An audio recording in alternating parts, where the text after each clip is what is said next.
Dito, bahala sa'yo. Hoy, Eden, ano ginagawa mo? Hugas ka na naman. Ilang ginagawa mo maghapon. Oh, Eden. Si Kat. Dito nagtitira si Kat. My baby, sweet girl. O Kat, katulong natin. Si Eden. Ah, katulong pala siya. Mm-hmm. Bali sa'yo katulong. Sanat lang, hindi ako katulong dito. Asawa ko ni Renz. At ikaw? Ano ka? Kiridan ka, Bek? Ha? Hindi ako karito ni ano. Jowa ko siya at jowa niya. Paano kayo nagka-jowa? Ano? Nilandi mo? Saan? Sa bar? Ang lakas naman pala ng loob. May pahiya ako dito sa babae ko eh, no? Pinakilala na nga kitang katulong. Ay sabihin mo pa rin, asawa kita. Hindi ako katulong. Ang kapal naman ng mukha mo, Renz. Bakit? Ano ba ginagawa mo dito sa bahay? Naglilinis. Naglalaba. Nagluluto. Eh kaya... Nakasilbi ko. Kaya Ang tawag mo pala. doon? Ang tawag mo doon? Asawa Katulong. rin. Katulong ka lang ngayon, Eden. Eh kaya naman pala Nakasilbi eh. sa akin. Ha? Tigilan mo nga yan. Eh kaya naman pala, gusto mo ako nasa bahay lang para magawa mo lahat ng gusto mo. Ang kabababae mo. Bakit? Baka pakailan mo yung pambababae ko? Pinapalamon lang kita. Nakahiga ka sa pera ko. Baka nakakalimutan mo. Renz, hindi ako nakahiga sa pera mo. Ito nga ako, ginagawa mong katulong dito. Abay, dapat lang. Magkasilbi ka man lang sa buhay ko. Di tulad nito. Makinis, maganda, fresh. Ang ibig sabihin mo magaling ako. Magaling. Di tulad mo. Losyang ka na. Di ka man lang mag-ayos ng mukha mo, ng sarili mo. Paulit-ulit para kang patay kapag nasa kama. Eh bakit? Ito na yung gusto mo, di ba? Hindi ako mag-ayos, magmukha akong losyang. Para sabihin ng mga tao, binata ka, wala kang asawa. Nakakatawa ka talaga, Eden. Yung mga salita mo sa akin, paulit-ulit na lang kada nagdadala ako dito. Eh ito, pag matagalan ng sikat, regular na ako ng customer na ito, magaling. Sobrang galing. Sabi ba? Sigurado ka? Hindi papalit mo sa akin? Baka magsisi ka? Dahil basura yung babae niyan. Masura sinasabi mo, alam mo ka mo, alam mo kaya ka iniiwan, pinagpapalit, kasi daw siya nga na, tsaka for sure hindi ka magaling sa kama katulad ko.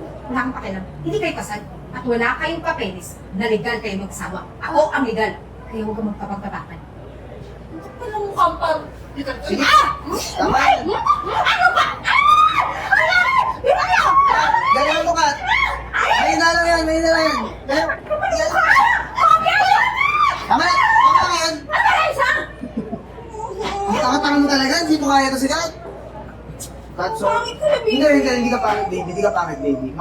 Maganda ka pa rin, baby. Okay? ayoko siya maging... Ito yung pangit. Bakit mo sinaktan sikat, ha? Bakit? Wala ba akong karapatan? Sa harapan ko pa talaga? Bitawan mo ako! May karapatan ako. Ako yung asawa mo. Ah, ganun. Gusto mo ng karapatan? Saan ka nakatira? Saan ka nakatira? Ito sa bahay ko? Bakit natin ito kasi mag-asawa? Bahay ko! Dinala lang kita, pinakasalan kasi ginayungan mo ko. Diba? Di kita ginayugan. Habol mo lang din naman sa akin pera, Eden. Eden, umalis ka na ngayon. Dahil ngayon, wala ka ng bahay. Kami na ni Kat yung titira dito. Umalis ka na. Umalis ka na! Bitawan mo ako! Ano? Gusto mo kalad ka rin pa kita? Oo, talaga kayo siya, baby. O gusto mo ilagay kita sa maleta? Aalis ako mag-isa. Hindi ka kayo. Bilisan mo. Bilisan mo. Bye! Baby, let's go na. Come to daddy. Ano? Anong gusto mo kainin ngayon? Bukod sa akin. Ikaw na. Ako muna? Halika na.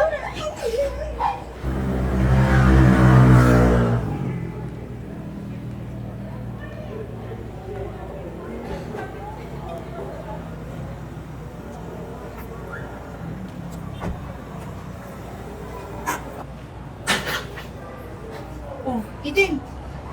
Ma, saan ka pupunta? Nalayas na ako ni Renz. Eh, dala niya na yung bago ng babae. Ha? Ano ba yan? Eh, bakit ka aalis? Wala naman po akong karapatan, di ba? Kasi bahay niya to. Tsaka hindi ka magiging karapatan eh. Ikaw ang legal na asawa. Mga pinaglaban ko na yan. Pero ganun pa rin. Wala na akong karapatan. At hindi niya ako mahal. Hindi pwede yan, Eden. Ano yan? Alisin mo yung umpake mo. Nininervous naman ako sa mga padalin nyo yan. Oh! Papaawa ka na. Ano ba to, Renz? O ma, alam mo na naman yung ugali niyan, di ba magpapaawa, maghahanap ng kakampi. Sino naman yung hahanapan ng kakampi? Di ikaw! Oo nga. Parang hindi ko kakampihan. Kitang-kita ko naman ang bait ng batang to.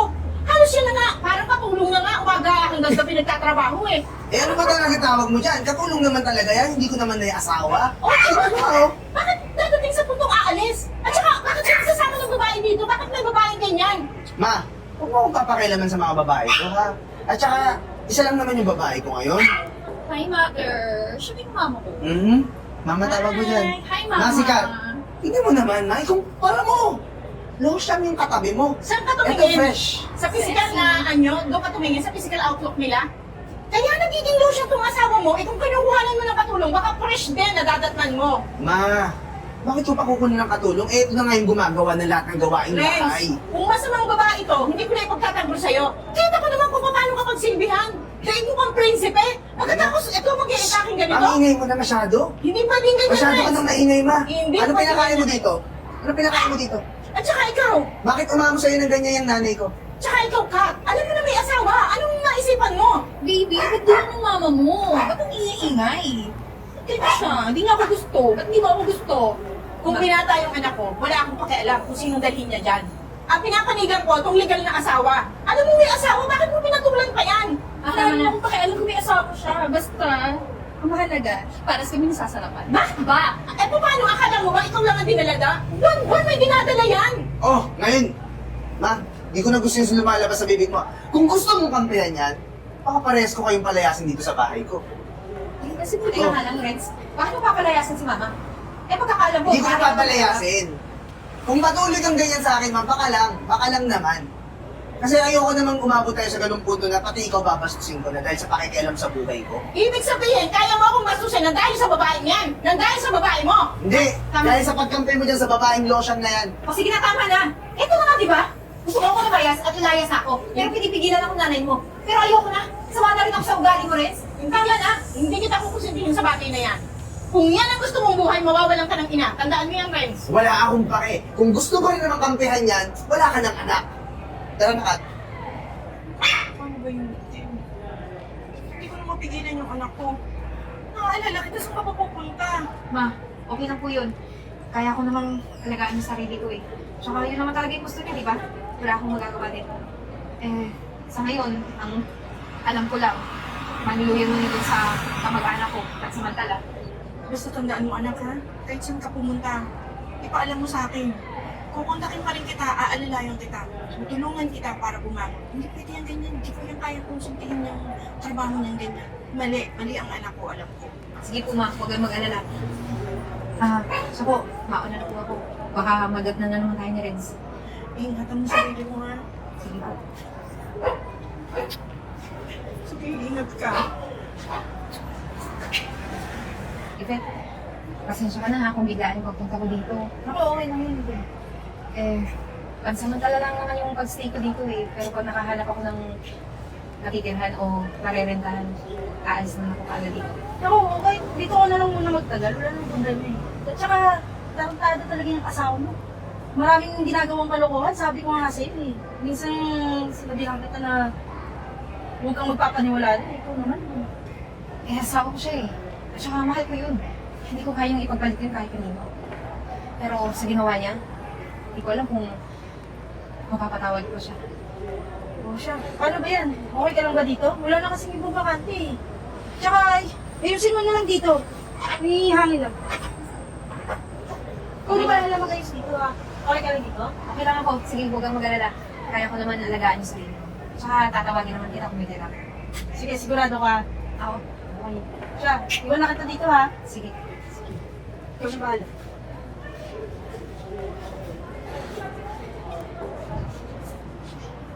Hello? Ma? Ngayon na po ba? O sige po, gagayak na ako.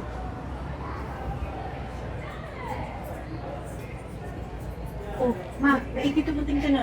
bakit ako pinapunta ka agad? Oo nga, hindi ko na pinagpabukas eh. Hindi ako kasi mapakali sa sitwasyon mo. Bibigyan kita ng trabaho. Dito ka na. Dito ka na magtatrabaho. Pero ma, paano yun kung malaman agad ni Renz na binigyan ako ng trabaho dito sa company? Di ba alam mo naman na ayaw niyang nagtatrabaho ako. Gusto niya lang, lagi ako sa bahay. Talagang magkakagalit kami mag-ina. Hayaan mo. Tingnan mo mangyayari mamaya. Ma! Ano to? Kawalan ako ng mga access sa email ko. Tapos yung mga kliyente ko, hindi ko makontak. So, alam mo na pala. Anong alam ko na naman? Ano na naman itong ginawa mo sa akin?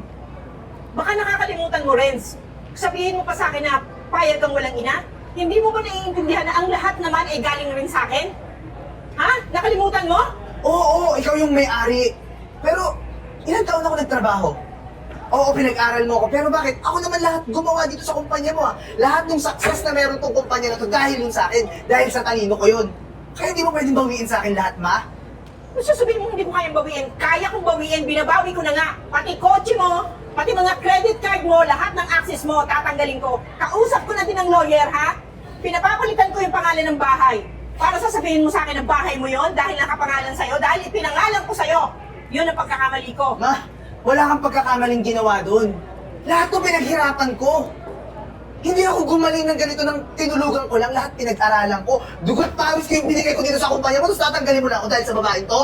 Huwag mo sabihin babae yan, Renz. Yan ang pinakasalan mo, yan ang legal na asawa mo. Ano ka ba? Hindi mo ba naiintindihan yung pakiramdam ko bilang babae din?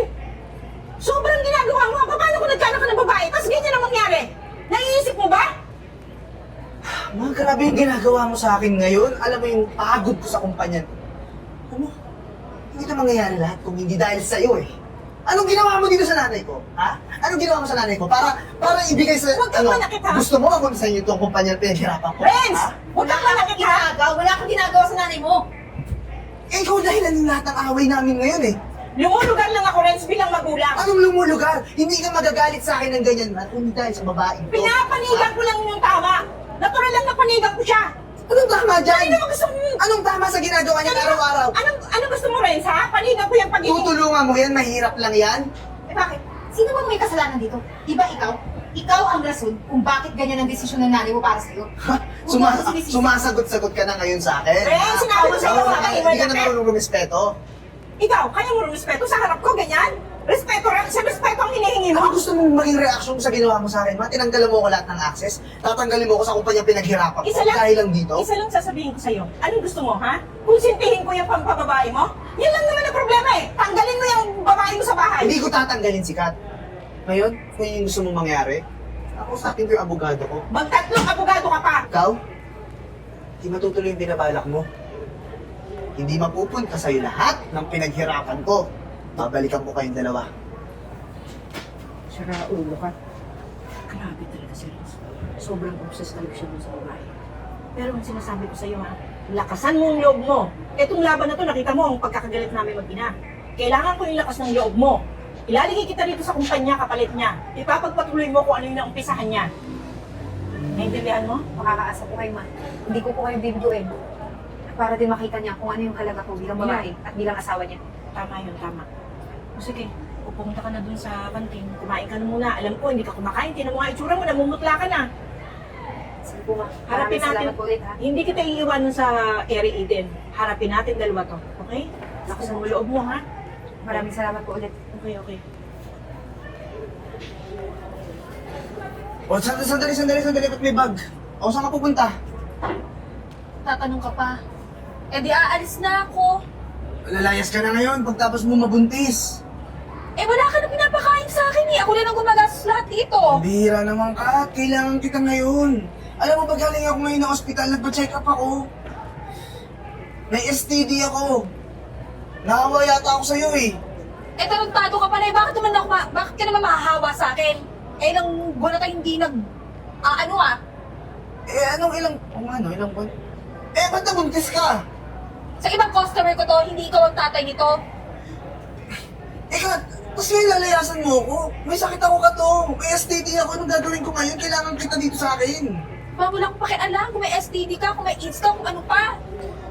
Kat, delikado yun. Hindi ko alam mangyayari sa akin. Mamaya mapano ako dito, oh. Eh wala nga akong pakialam. Ang kulit mo naman. Basta aalis na ako dito. Ang bihira ka naman. Kat, huwag mo iwan ngayon. Kailangan kita ngayon dito. Kulit mo talaga. Paulit-ulit ka. Wala nga akong pakialam. Basta hindi ikaw ang tatay nito.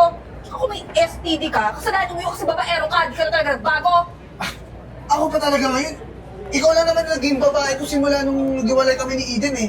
Baka nga ikaw talaga may gawa nito sa akin. Nahawa ako sa'yo, hayop ka. Huwag mo ako pagbintangan. Wala akong tulong. Wala akong sakit. Alam mo ka nito, di mo na nga ako ginagalaw. Kat, Alis na ako, bahala ka sa buhay mo. Kat, sorry na. Sorry na, Kat. Hindi na. Kat, huwag mo naman ako iwan ngayon dito. Kat, kailan? Oh, andyan na pala yung asawa mo. Oh, ayan, tamang-tama, may mag-aalaga na sa'yo. Sa'yo na siya ulit. Ayoko na sa kanya. Ganun ba? Teka lang. Hindi pa tayo tapos. Yan. Yan yung ganti ko. Sa pananampal mo sa akin, pananakit. Okay lang. Sa'yo na siya. May STD naman siya. Sana mahawa ka niya. Ah, STD? Buti nga sa'yo. Eden, asawa mo pa rin naman ako. Tsaka, Eden, patawaran mo na ako. Hindi ko alam kung ano nangyari sa akin. May STD nga ako. Nagpa-check up ako kanina eh. hindi mo alam? Ha? Ang liit naman ang utak mo. Matapos kang gumamit ng ilang babae, hindi mo alam? Yan yung napala mo. Puro maruruming babae yung pinalit mo sa akin.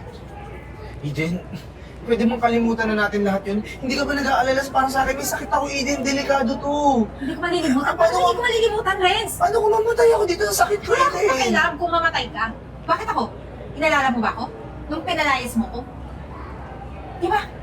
Sinaktan mo pa nga ako dahil sa babaeng yun? Dahil sa maruming babaeng yun? Eden, naiintindihan ko lahat ng galit mo sa akin. Eden, sobrang nagsisisi talaga ako sa mga nagawa ko sa'yo. Patawarin mo ko, Eden, kasi hindi ko naman ginusto na magkasakit ako ng ganito eh. Tsaka ilang beses ko na rin naman na gustong iwan si Kat. Kasi masama yung ugali niya eh. Tapos naiintindihan ko na yung halaga mo na pinaglulutuan mo ako, pinaghuhugasan mo ako ng pinggan, pinaglalaba mo ako. Eden, na-appreciate ko lahat yun nung nawala ka sa akin. Kaya ilang araw, ilang gabi na ako nahanap kita. Kaya patawarin mo ko, Eden, sa lahat ng nagawa ko sa'yo. Friends, napatawad na kita. Ang tagal na. Kaya tama na. Tama na tong lahat ng kadramahan na to. Itong bahay na to, sa akin na nakapangalan. Kung natatandaan mo yung sinabi ni nanay, na tinanggalan ka ng lahat ng access. Pero hindi naman ako ganun kasamang tao. Para talikuran ka ng ganun na lang. Naisipan ko, lalo na ngayon, na may sakit ka. Ibibigay ko tong bahay sa'yo. Nasa sa'yo na kung anong gagawin mo dito, kung ibibenta mo hanggang gumaling ka. Eden, malaking bagay itong tinulong mo sa akin. Maraming salamat kasi hindi ko na rin alam kung saan ako kukuha ng pera ngayon eh. Siguro ibebenta ko na lang itong bahay para may pampagamot ako. Tsaka magpapagaling ako. Eden, sobrang salamat. Natatakot ako para sa buhay ko ngayon eh. Hindi ko alam gagawin ko. Hindi ko alam kung anong STD o AIDS to. Hindi ko alam. Basta, ang mahalaga, magpagaling ka. Sana, sa susunod magkita pa tayo. Hindi ko naman kailangan itong bahay na to kasi marami na akong properties. Kaya, sana gamitin mo to sa maayos na paraan. Eden, maraming salamat. Tatanawin ko na ng utang na loob sa'yo panghabang buhay. Maraming salamat sa tulong mo sa akin. Sige na, aalis na ako. Buti naman napapasyal ka dito. Kaya nga may, namiss ko din dito. Alam mo ma, akala ko ibibenta to ni Prince tong bahay na to kasi binigay ko na to sa kanya. Lalo pat nalaman ko na meron siyang sakit nun. Pero hindi pala. Oo, hindi. Hindi naman niya naisip na ibenta nga. Pero alam mo, kahit na isang taon nang wala siya, ang sakit pa din. Kasi yung pinaghiwalayan nga namin na pinagtanggol kita. Pero hindi naman ako nagsisi kasi eto ka na ngayon. Pero ma, alam mo, namiss ko rin siya. Kasi alam mo naman, di ba, gaano ko siya kamahal. Pero hindi na natin mababalik yung nakaraan eh. Kaya kailangan na natin mag-move on. Yung sa akin naman Eden, alam mo na anak na ang tuloy ko sa'yo. Bukod sa pagiging friendship nating dalawa, inisip ko din na yung ibang ari-arian namin, isalin na sa pangalan mo. Ako mas, ngayon, hindi ko pa yun iniisip. Pero yung sinabi mo mga ari-arian mo na ibibigay mo sa akin, sisiguraduhin ko na iingatan ko yun. Tsaka kung maaari, gawin ko pa siyang business para lumago habang nandito pa sa akin. Pero huwag kayong mag-alala ma, pwede niyo naman ako tawagan anytime or bisitahin ko kayo dito anytime. Oo. Para hindi naman lagi kayong mag-isa. Oo nga paano mo plano? Lalabas tayo? Opo, saan niyo ba gusto? Kahit saan, pwede tayong pumunta. Hindi ka, kain na lang tayo sa labas. Sige.